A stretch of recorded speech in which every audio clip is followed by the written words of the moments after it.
तो फ्रेंड्स, उड़ान सेंटर की इस वीडियो में फिर से स्वागत है।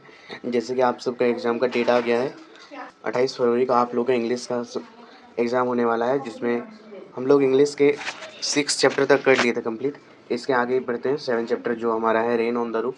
इसका पहला ऑब्जेक्टिव क्वेश्चन देखिए, where is rain making a noise.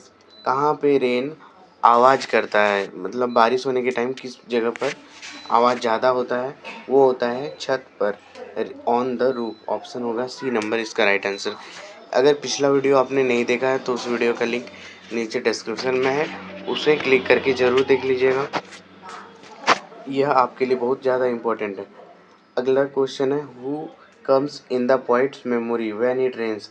जब बारिश गिरती है तब कवि को किसका याद आते हैं? तब कवि को याद आते हैं उसकी मम्मी की। ऑप्शन सी हो जाएगा हमारा मदर। नेक्स्ट क्वेश्चन है, who has written the poem rain on the roof. Rain on the roof कौन लिखा है? ये लिखा है कोट्स किन्नी। ऑप्शन ए होगा कोट्स किन्नी। अगला क्वेश्चन हमारा है, what does the poet like to do in rainy season. जो कवि हैं वो रेनी सीजन में यानी बारिश के दिनों में क्या करना पसंद करते हैं? वो एक चीज़ करना पसंद करते हैं और वो है बारिश को ध्यान से सुनना, यानी ऑप्शन ए होगा हमारा लिसन टू द रेन। हम लोग फटाफट से क्वेश्चन को इसलिए कर रहे हैं क्योंकि देखिए आपका एग्ज़ाम सामने है और टाइम कम है हमारे पास। The poet remembers his mother in the poem. यहाँ पे इस पोएम में पोएट को अपनी मम्मी की याद कब आते हैं? जब छत पर पानी गिरते हैं, यानी रेन ऑन द रूफ। ये वाला चैप्टर हमारा ख़त्म होता है, नेक्स्ट चैप्टर शुरू होता है, ए ट्रूली ब्यूटीफुल माइंड। इसमें पहला question, Albert Einstein could not talk even as the age of. Albert Einstein कब तक नहीं बोल पा रहे थे? वो लगभग 2.5 साल तक, यानी 2.5 साल तक नहीं बोल पा रहे थे। हमारा होगा ये वाला आंसर 2.5, यानी कि 2.5 साल। अगला क्वेश्चन देखिए क्या है। अगला क्वेश्चन है, when was general theory of relativity published. और ये रिलेटिविटी का जनरल थ्योरी पब्लिश्ड कब हुआ? एक सूत्र दिया था अल्बर्ट आइंस्टीन ने, E बराबर mc², और ये हुआ था 1915 में। तो हमारा 1915 ऑप्शन डी होगा correct answer. Next question, which statement is not true about Einstein. Einstein के बारे में क्या बात सही नहीं है? तो इसकी बात सही नहीं है कि इनका एक बार विवाह हुआ था, ये एक से अधिक बार इनका विवाह हुआ था। Option D married only once, यानी सिर्फ एक बार विवाह होना, ये बात सही नहीं है। इसके बाद हमारा नेक्स्ट चैप्टर है chapter 9, the lake isle of Innisfree. इसमें पहला क्वेश्चन, what kind of land is Innisfree. Innisfree किस तरह का ज़मीन को बोला जाता है? ये बोला जाता है पीसफुल और लविंग, इस प्रकार की ज़मीन को बोला जाता है इनिस्फ्री। इसमें next question, who is the poet the lake isle of Innisfree. इसका लेखक कौन है? इसका है W.B. ईट्स। हमारा अगला chapter the adventure of Toto. इसमें पहला question, for how much money was Toto bought. Toto को कितना रुपये में ख़रीदा था? ये ख़रीदा था 5 रुपये में ख़रीदा था। ऑप्शन ए होगा इसका आंसर 5 रुपये। Where did grandfather put Toto for the journey? Journey के दौरान यानी यात्रा के दौरान जो दादाजी हैं वो टोटो को कहाँ रखते हैं? तो वो एक बैग में भर देते हैं, इन अ कैनवास बैग, यानी सामान भरने वाला बैग में भर देते हैं। अगला क्वेश्चन है, grandfather bought Toto from an. किससे खरीदते हैं ये? जो दादाजी है वो टोटो को किससे खरीदते हैं? वो एक टोंगा ड्राइवर से खरीदते हैं। ऑप्शन बी होगा इसका टोंगा ड्राइवर। और टोटो क्या था ये पूछा जाता है, देखिए हु वाज टोटो। टोटो क्या था? ये था एक मंकी, बंदर। ऑप्शन बी बंदर, मंकी। अगला question, what serves as third hand of monkey. जो बंदर का तीसरा हाथ किसे कहा गया है? उसकी पूंछ को, यानी ऑप्शन बी होगा हमारा his tail. Next question, the teeth of Toto were. जो टोटो के दांत थे, बंदर टोटो के दांत थे, वो क्या? बहुत चमकीले, वाइट, यानी pearly white. Why did grandfather go to Saharanpur. ये दादाजी सहारनपुर क्यों जा रहे थे? क्योंकि ये पेंशन का पैसा कलेक्ट करने जा रहे थे। ऑप्शन होगा हमारा B number, to collect pension, यानी पेंशन के पैसे कलेक्ट करना। नेक्स्ट है the story has written by, और ये जो कहानी लिखा गया है द एडवेंचर ऑफ टोटो, किसके द्वारा ये लिखा गया? रस्किन बॉन्ड के द्वारा। Option B Ruskin Bond. Next chapter Iswaran the storyteller. इसमें पूछा जाता है कि ईश्वरन वाज अ, यानी ईश्वरन क्या था? ईश्वरन था एक कुक। Option D cook.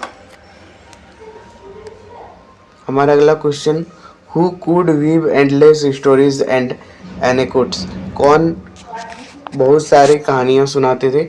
वो ईश्वरन सुनाते थे। Option C Eswaran.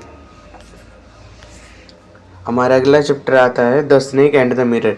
इसमें पहला question, why did the doctor decide to smile always. इसमें डॉक्टर इसलिए स्माइल करने बोलते हैं क्योंकि इनके अनुसार हंसने से ग्राहक भी अट्रैक्ट होते हैं। टू अट्रैक्ट कस्टमर्स, ये हमारा सही आंसर होगा, टू अट्रैक्ट कस्टमर्स। अगला question, it is a story of dash doctor. ये the snake and the mirror में कैसा डॉक्टर का कहानी है? यह एलोपैथी के जो डॉक्टर होते हैं वो उनके ऊपर, तो ये हो जाएगा एलोपैथिक डॉक्टर। अगला चैप्टर हमारा आता है a legend of the Northland. इसमें पहला क्वेश्चन बनता है, what did Saint Peter ask the old lady for. Saint Peter बूढ़ी औरत से किसके लिए कहते हैं? इस बारे में, ये केक के बारे में बात करते हैं। Option B cake. अगला question, what was the selfish women changed into. जो सेल्फिश वीमेन थे वो किस में बदल जाते हैं? वो बदल जाते हैं ए वुड पेकर। यानी क्वेश्चन है कि द लीजेंड ऑफ नॉर्थलैंड ये किसके द्वारा लिखा गया है? ये लिखा गया है फोएबी कैरी। और सी होगा हमारा फोएबी कैरी, इसके द्वारा लिखा गया है। इसके बाद हमारा नेक्स्ट चैप्टर आता है in the kingdom of fools. Guru and disciple were surprised that everything. गुरु और उसके शिष्य इसलिए सरप्राइज हो गए थे क्योंकि सारा चीज एक डुड्डू में मिल रहा था, एक डुड्डू में मिलते थे। ऑप्शन डी होगा हमारा कॉस्ट और डुड्डू। अगला question, who broke into rich merchants house.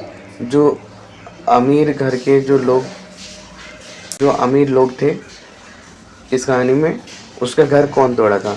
उसका घर तोड़ा था थीफ, चोर ने। ऑप्शन होगा डी नंबर चोर। ठीक है। Both the king and ministers were, राजा और सारे मंत्री क्या थे? सब लोग बुड़बक थे। Option A idiots. पहला चैप्टर आता है द चाइल्डहुड में। इसमें पहला question, where was APJ Abdul Kalam born. इनका जन्म कहाँ हुआ था? एपीजे अब्दुल कलाम का इनका जन्म हुआ था रामेश्वरम में, इसलिए ऑप्शन बी रामेश्वरम। अगला question, the name of which of the following is Dinamani. Dinamani किसे कहा जाता था? तो ये न्यूज़पेपर था, उसका नाम था दिनामणि। तो हमारा आंसर होगा option A number Dinamani, a newspaper. अगला क्वेश्चन, जैनुलाब्दीन वाज कलाम्स, और आपको चुनना है इसमें जैनुलाब्दीन कलाम का कौन था? वो इनका पिताजी का नाम। तो ऑप्शन बी फादर। इसके साथ हमारा अगला चैप्टर आता है नो मैन आर फॉरेन।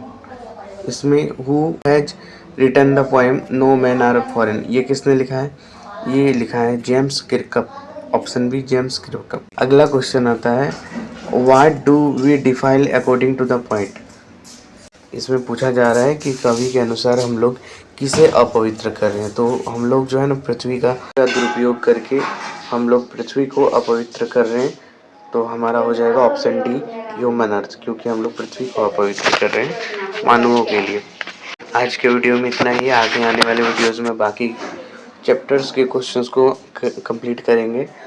ये सारे मोस्ट इम्पॉर्टेंट सिलेक्टेड क्वेश्चंस हैं, इसलिए ये बहुत ज़्यादा इम्पोर्टेंट हो जाते हैं आपके लिए। और बोर्ड एग्ज़ाम की तैयारी के लिए अगर बाकी आपको दूसरे सब्जेक्ट में भी मदद चाहिए तो कमेंट में ज़रूर बताइए। इस वीडियो को अपने दोस्तों को भी शेयर, ताकि वो भी आपके साथ हमारे साथ जुड़ सके और हम सब एक सफलता की उड़ान को हासिल कर सके, उड़ान शिखर की।